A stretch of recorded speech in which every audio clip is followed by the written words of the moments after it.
Tempo seco, que afeta grande parte do Brasil nesta época do ano, traz uma série de desafios para a nossa saúde. A falta de umidade no ar pode causar ou agravar problemas respiratórios, além de outras doenças como alergias e infecções. Por isso, é fundamental saber como proteger o organismo e evitar as complicações. Para a gente falar mais sobre esse assunto, eu converso agora com a doutora Melissa Avelino, que é médica e especialista da Associação Brasileira de Otorrinolaringologia, está conectada aqui com a gente. Bom dia, seja muito bem-vinda. Bom dia, Wilker. É um prazer estar aqui conversando com esse assunto que tem sido um desafio, né? No dia a dia hoje de toda a população, desde as crianças até os idosos, tem sofrido muito com essa questão climática. Exatamente, porque além do tempo seco, né, que eu mencionei, tem a questão da poluição do ar, né? Estamos vendo aí o Brasil pegando fogo, isso com certeza tem consequências ali para a nossa saúde. Então, doutora, quais são os principais impactos desse tempo seco, dessa poluição no organismo humano? O que isso pode causar na nossa saúde?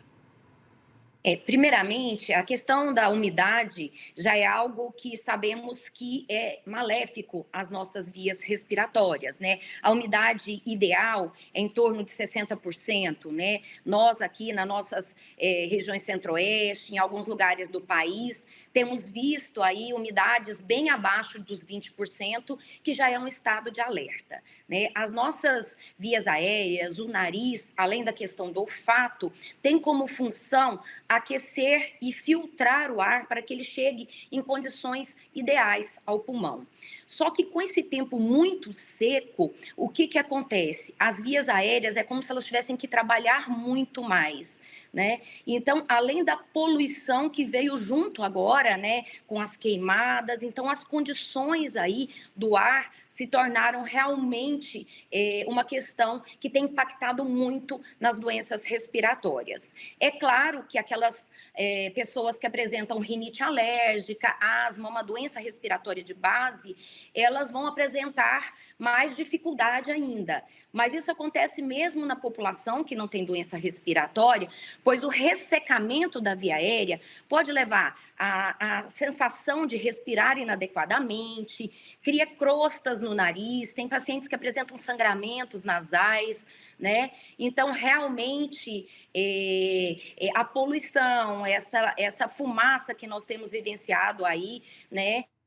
Nessas últimas semanas, somada à baixa umidade, tem sim trazido vários problemas respiratórios. E o que a gente faz, hein, doutor? Usar máscara, por exemplo, pode ajudar de alguma maneira ou isso não se demonstra muito eficiente? Como que a gente pode se proteger desse tempo seco e dessa poluição toda? Pensando na poluição, né, principalmente nos locais que a queimada está mais intensa, que a gente vê aquela nuvem de fumaça, né, o recomendado é primeiro não praticar atividades físicas, principalmente naquele entre 10 da manhã e 4 da tarde, né, que ainda a umidade está um pouco mais baixa. Pode ser sim utilizado a máscara N95, porque aqueles inalantes, eles são irritantes, eles causam ali, né, uma irritação da mucosa respiratória, né? Isso vai causar, às vezes, uma tosse, uma irritação na garganta, ou como nós já falamos, a sensação ali nasal de respiração inadequada, muito importante.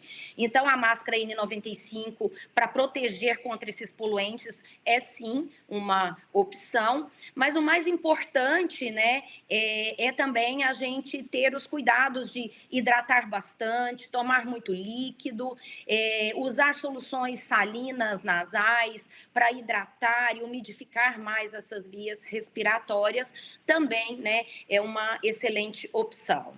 Perfeito. O que a gente pode dizer sobre o ar-condicionado? Tem gente que diz que é vilão, tem gente que diz que não é. Quais cuidados a gente tem que ter ao usar esse equipamento, né? Hoje em dia, em muitos lugares do Brasil, é quase algo indispensável para o bem-estar ali, né? Para que a gente consiga ficar em alguns ambientes. Como que a gente pode fazer o uso do ar-condicionado de uma maneira segura, de uma maneira saudável?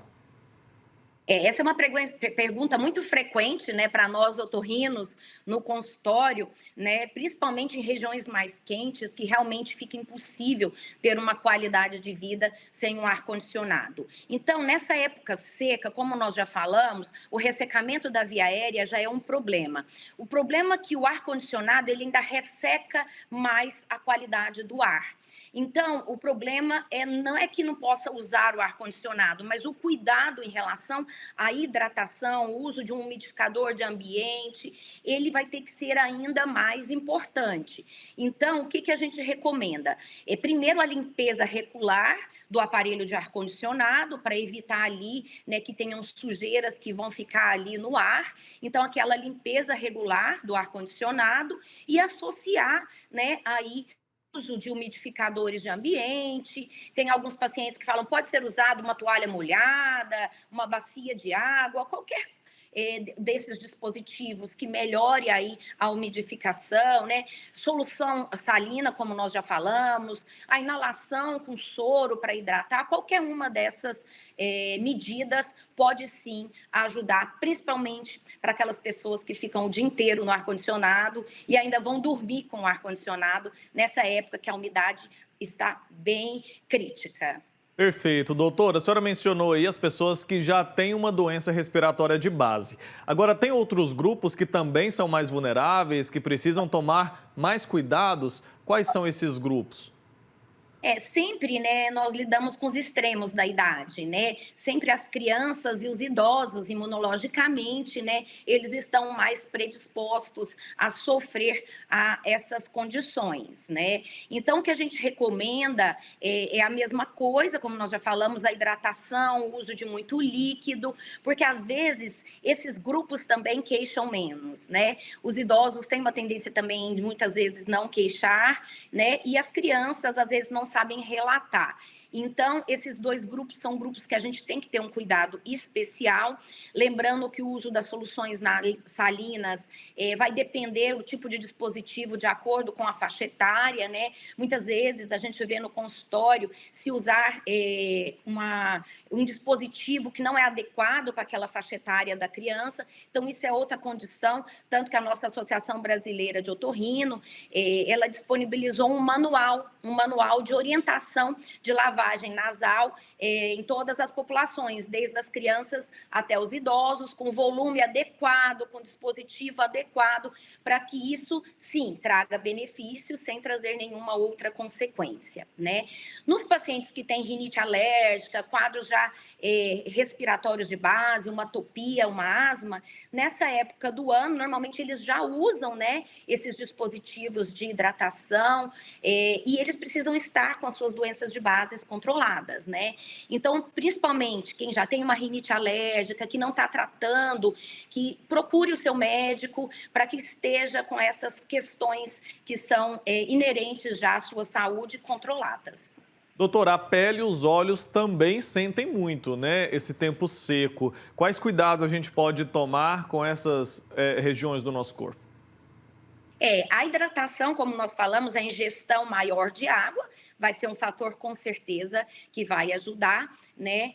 O uso de hidratantes também, principalmente que os pacientes que são atópicos, alérgicos, eles tendem, além de ter a rinite, a asma, muitas vezes eles têm a dermatite atópica, que é uma condição também que causa um ressecamento ainda maior da pele, levando às vezes ao prurido, e é um desconforto muito grande na pele. Então, como a gente já falou, esses pacientes que já têm uma doença de base, que são os atópicos, eles acabam sentindo mais, né? E pode ser feito o uso também de colírios e de soluções, né, salinas também, para evitar o ressecamento.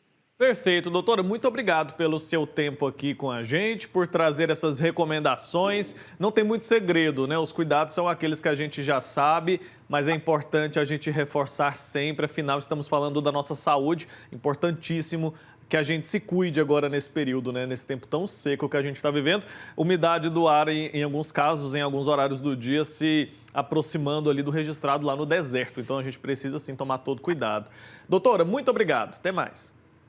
Eu que agradeço, Wilker, um abraço. Espero que as dicas que parecem tão comuns, mas no dia a dia as pessoas acabam deixando para lá, não se atentam até sentir, né, o sintoma mais importante, o desconforto, até a situação, infelizmente, estar mais crítica. Exatamente, por isso que a gente bate sempre na tecla e a gente conta com profissionais aqui para nos ajudar. Um abraço.